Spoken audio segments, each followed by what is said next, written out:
Yeah, I mean, during the pandemic when schools were closed, the head of UTLA, Cecily Myart Cruz, had said in a LA Magazine article, it doesn't matter if our kids don't know their timetables, they know the difference between the riot and a coup. So, she was dismissing learning loss when in fact they were, really punishing the kids that they were claiming, as you said, to be most concerned about. And that was also because of union talking points that, Hmm. when you watch the film, you'll see Randy Weingarten, Becky Pringle, the heads of the two largest teachers unions in the country. They're also the largest donors to the Democratic Party. Some people say that they are the Democratic Party. Hmm. Were giving talking points both to the Black and Brown communities and also to the teachers, because they basically what they do is engage in this puppetry. And so they were saying to the Black community, your kids are not safe. This virus is more dangerous to kids of color in the schools. We can't guarantee your safety. And then they were turning to the teachers, who actually Scott Atlas in our film points out, where teaching is a very young profession. This was an age stratified risk, right? So the younger people were the least vulnerable to the virus. But Right. what the unions were doing was kind of inverting all of this and going to the teachers, you are not safe. We cannot guarantee your safety. We have a Trump administration. Nobody cares about you. You're going to die in those classrooms. And then the teachers and the Black community believed the unions, because why wouldn't they, right? I mean, Right. we didn't have any background or anticipation of them doing something like this, and it really has taken a really long time to understand why they would do something like this, right? I mean, to weaponize the crisis, fundraising opportunities, galvanize all of their NGOs to come together, and we're seeing the fruits of their labor now.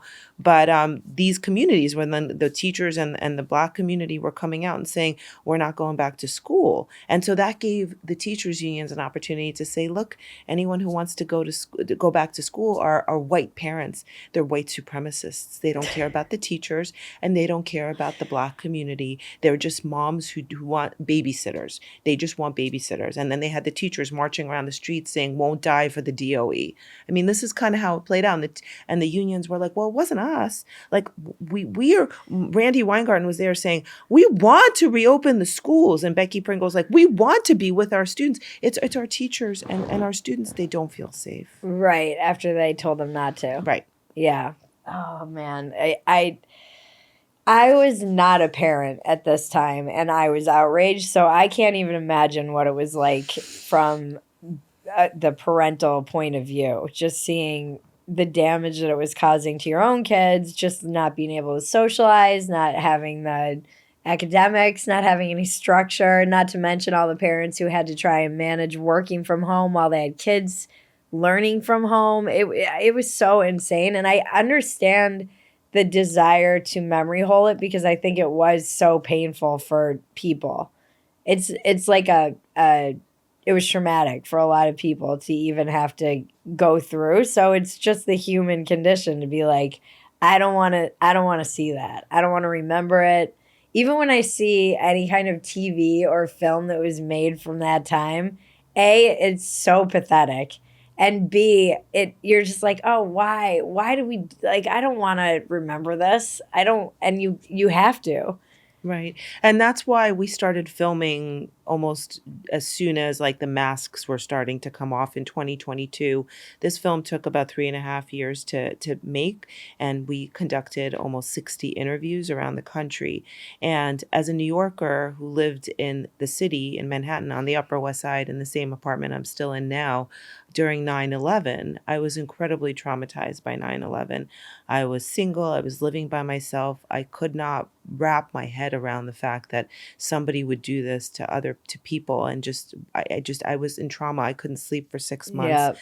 Yeah. And for 6 months all I wanted to do was talk about 9/11. I was turning it over and over in my head, trying to really just package it and put it away.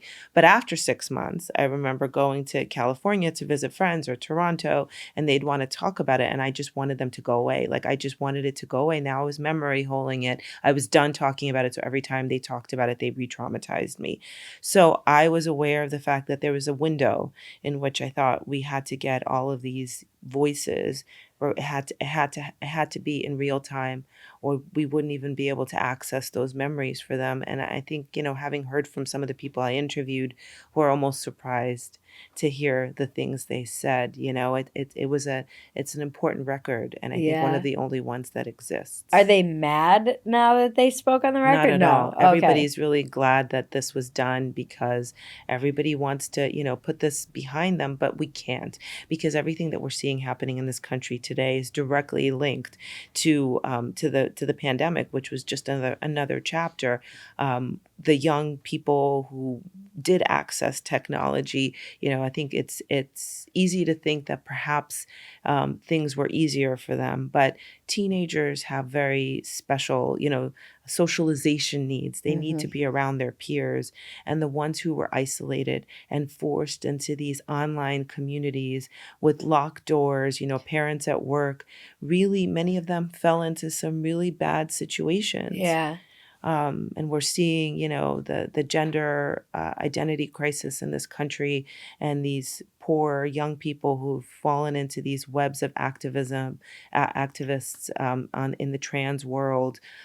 Many of their parents, who I've spoken with, said, yes, during the school closures, X was on, his computer all the time with the door closed, and by the time I figured it out, it was too late. He was lost to it. Yeah. So I think every single age strata among the young had different challenges, and nobody came out unscathed, which was the goal of this film. I wanted to show that actually it was a universal catastrophe.